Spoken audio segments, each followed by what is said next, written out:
Paytaxtın Nərimanov rayonunda soyğunçuluq hadisəsi və avtomobillərdən silsilə oğurluqlar edilib. 2 nəfər rayon ərazisində yerləşən marketlərin birində kassada olan pul vəsaitini açıq talama yolu ilə ələ keçirib.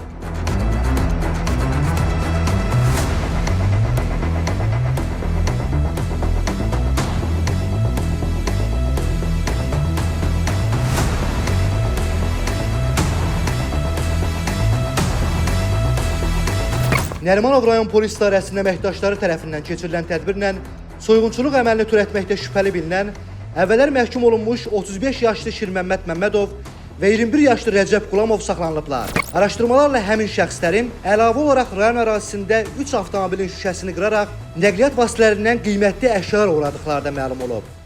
Şirməmməd ilə birlikdə oğurluğa getmişik. 3 dənə maşını şüşəsini atverkayla sındırıb, sinə oğurluğa girmişəm. Marketə daxil olmuşam.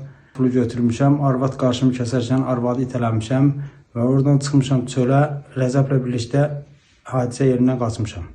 Faktlarla bağlı Cinayət Məcəlləsinin müvafiq maddələri ilə cinayət işi başlanılıb. Məhkəmənin qərarı ilə saxlanılan şəxslər barəsində həbs qətimkan tədbiri seçilib. Araşdırmalar davam etdirilir.